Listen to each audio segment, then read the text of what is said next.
Good day, folks. It's all about real estate with Mike Parker, Parker Real Estate Group, Huff Realty. We're going to talk about building a new home today. And I'm going to cover a lot of things quick. If you got questions, you can reach out to me later. I'll give you that info later, okay? First thing you're going to do, you're thinking about building a new home. You're going to pick out the neighborhood and pick out the lot. When you're looking at lots, look where the sun comes up and where the sun goes down, okay? And you kind of look how that was. Some people want to have their house facing east, some north, south, west, whatever.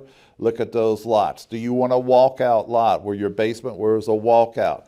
If that does, that means the lot's got to slope away like there. Do you want a complete level yard? In Northern Kentucky, that's hard to find, but there are some out there. Just kind of depends. If you want to be in the cul-de-sac. Cul-de-sac lots historically are going to cost a little bit more money there. You see, if the builder says the lots are $50,000, $60,000, they might have a special bonus on that lot where it's an additional $5,000 to $10,000 to $15,000. Okay. Once you've got the lot, they're going to come in. You pick the builder out. Now, like if you're in a Dries community, it's going to be Dries Home Building. If it's in a Fisher or Arling house, it's going to be a Fisher or Arling house. But if you're in a community where it has custom builders, the first thing you're going to do is you're going to talk to 2 or 3 different builders, okay? One of the things is make sure they're a member of the Home Builders Association because there's some protection for you there. That also, you know that builder's been around for a period of time and is building. You just don't join the home builders starting out like that. Second thing, you look at floor plans, okay? This is where you need somebody besides the builder and you to look at the plans, somebody that understands plans. I do listen for a lot of people who are sit down and I'll make suggestions on it. Here's some suggestions I'm going to make. If you're going to build a house, you want to make sure you have at least 9-foot ceilings on the first floor, okay? At least 9 foot. Don't do 8 foot, okay? That's very hard for resale. 9-foot ceilings, it could be larger, it could be 10 foot there. In the master bedroom like that, a vaulted ceiling or a cathedral ceiling is a nice vault, nice open space there. In the master bedroom, if you're not going to use the tub, don't put the tub in there. It's okay for resale, not having the tub in there. Some people use the tub, some people don't. But that master shower's got a rock. Okay, that's where you want to put the money at, is in that master shower. And then the walk-ins. You want large walk-in closets, his and hers and things. Depends on the price range you're building. If you're building a $250, $300, it might be tough to do. But if you're building something $450, $500, get those large walk-in closets there. Laundry room. Don't do a skinny, watch what I say, skinny butt walk-in laundry room. You want a large laundry room. You want something in there where you can put a folding table in there, something in there where you can put a laundry tub in there. If it's the laundry is going to be on the back of the house on the first floor, have a door going to the outside. Kids coming in, they can drop clothes, dirty clothes off right there and not bring it into the house there. Let's talk about garages. If your lot's 100 foot wide, you can do a side at your garage. You need a 25 foot. So if this garage, the house is this way, and the house is this way, and the garage is on the side, when they come in and make the turn, you need 25 foot, okay? You need 25 foot to make that turn on your driveway.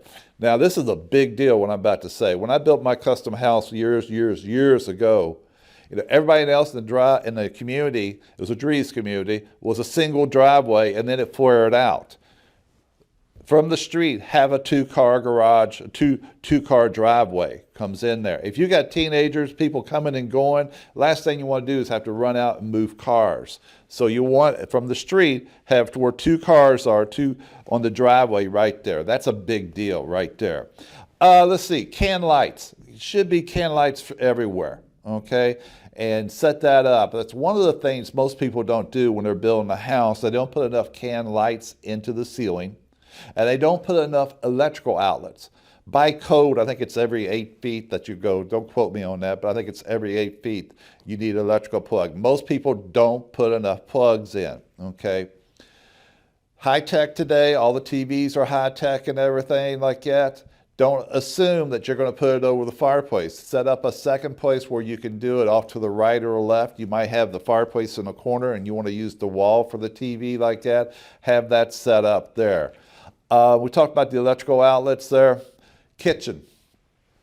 if you're buying from Dries, Fisher, or Arlington House, they're not going to put a refrigerator into the house. You're going to have to buy that yourself.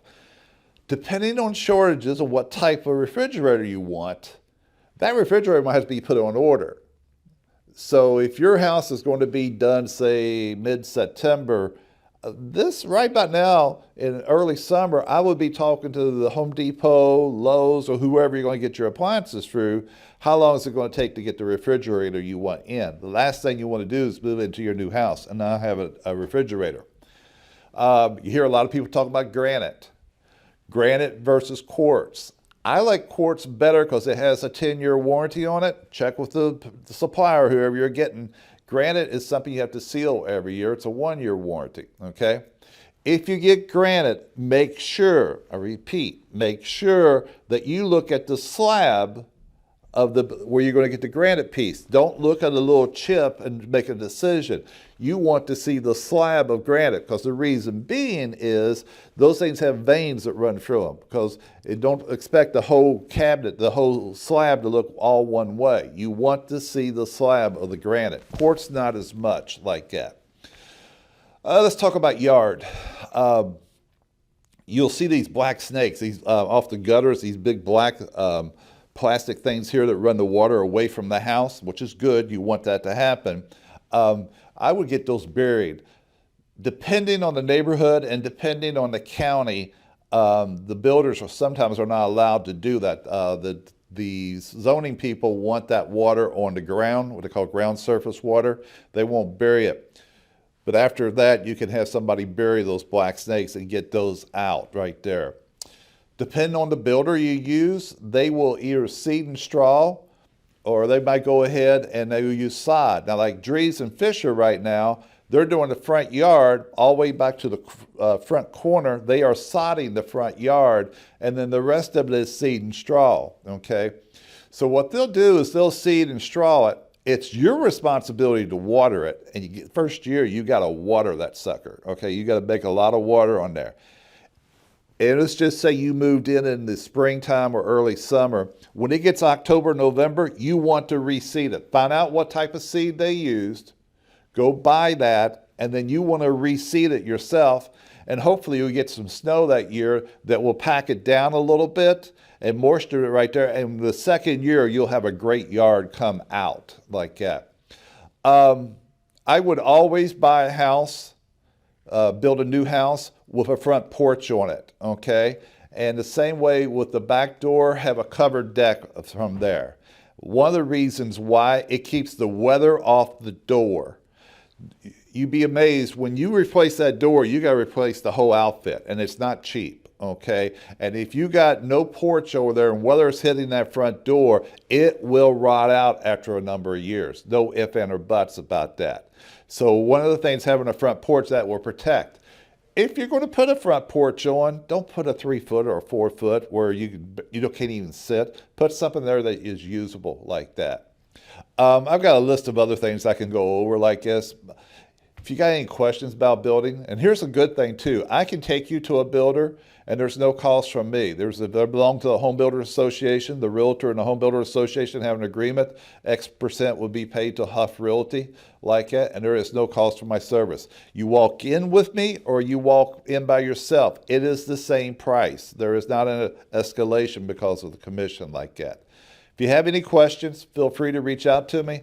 My name is Mike Parker, Parker Real Estate Group, Huff Realty. I've been doing this for 36 years, and I've built hundreds of homes with different people, helping them get through this. So have any questions, reach out to me, 859-486-3300. Email's real easy, mike@mikeparker.com. Take care and have a super fantastic day.